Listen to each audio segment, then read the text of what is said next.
Speaker, for your guidance. Mr. Speaker, this withdrawal of meal allowance comes against the backdrop of salaries of civil servants not being increased. 8 months, ZAM post workers not paid. 11, 12 months, National Housing Authority workers not paid. Council workers not paid. Some of the children who are going to the university are children of people from those categories. Where do you expect them to find the money to finance the stay of their children? Yet we know that some categories of people in Zambia, their children are abroad, 100% sponsored by government. This deception must come to an end. This deception must come to an end, Mr. Speaker. We have in this country a situation now where the majority of, or a good number of students at the University of Zambia, like me, are children of farmers. Farmers who have not been paid on time after delivering to FRA.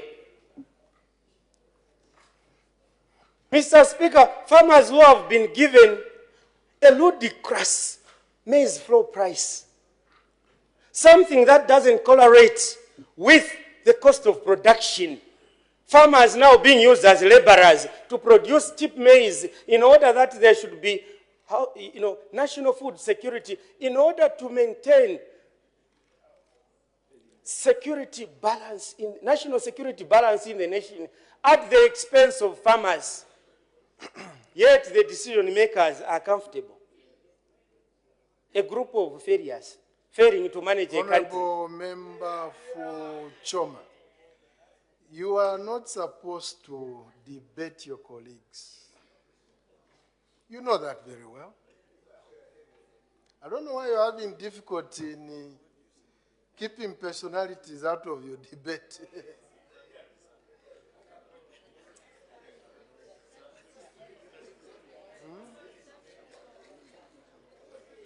I don't know what's the difficulty.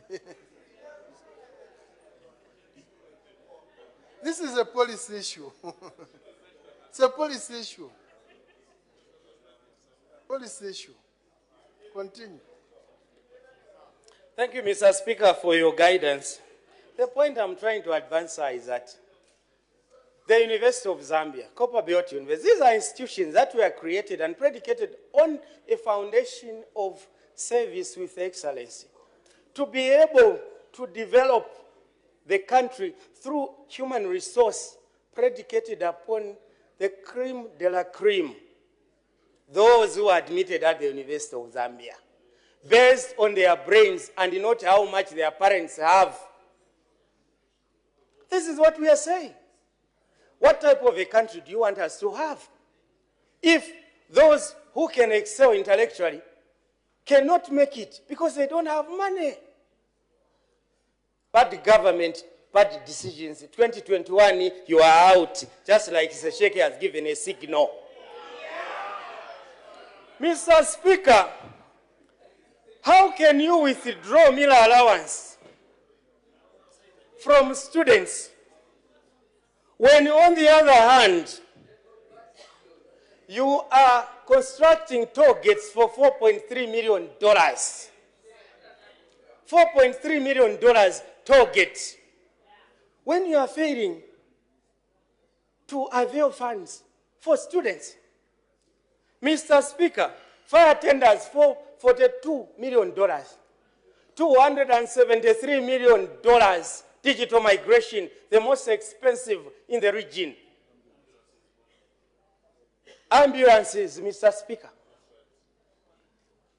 Solar hammer mills that have become obsolete, just planted along roadsides, just for a show that this government is working, yet it's a failed government. Mr. Speaker, flying into Sesheke, 4 helicopters, yet the person who is supposed to be in Sesheke is the President of the Republic of Zambia, one president, 4 helicopters, flying musicians to go and play discotheque music ahead of a presidential address in Sesheke. And you lose You go and begin to dish out. Honorable Member for Choma, you've diverted from the motion.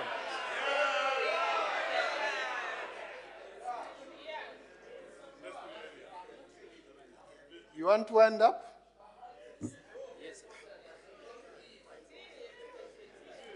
Mr. Speaker, under a watchful government, corruption, purchase of a jet, $167 million, when in actual sense the actual price is $68 million. Taking about 24, 25 people flying from Zambia to go to the United States of America to go and receive 4 second-hand fire tenders whose value is less than 10% the cost of going to America. Then you withdraw your allowance. Then you say we're listening, government. Which listening? Listening to what? Listening to who? Whether you like it or not, 2021, out.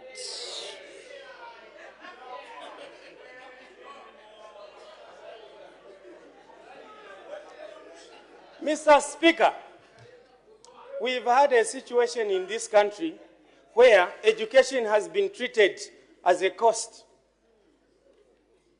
How can you explain, Mr. Speaker, that in the last few years, the government of the Republic of Zambia has been sponsoring at least 2,500 students on BC or bursary at the university, and drastically you reduce it to 700. What a shame. In advanced democracies where morality is a pedestal to lean on to justify your leadership, we would have had many people resign for failure to perform. We now have a situation where corrupt people are being let to continue to hold office. We now have an unpredictable country, Mr. Speaker, where natural... Member for Choma, what has that got to do with the meal allowance? Because when resources are being corruptly abused, the country cannot save to be able to send students to university and other colleges. We cannot continue on this trajectory.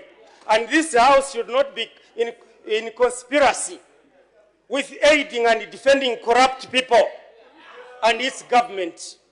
Time has come for us to be able to stand on the right side of history. Those students who are there at the university, I'm aware that even the 700 who have been admitted on government sponsorship but without meal allowance, more than or about 50% have actually gone back home. The university has now left open registration up to 31st March. You were my lecturer, sir. When did you see such kind of a malaise happen? This is unacceptable, and we must all stand up against this. We cannot continue when people are doing something that is bad. We must say this is bad so that together we save this country from the mismanagement and maladministration of a bad government of failures. PF, I thank you, sir.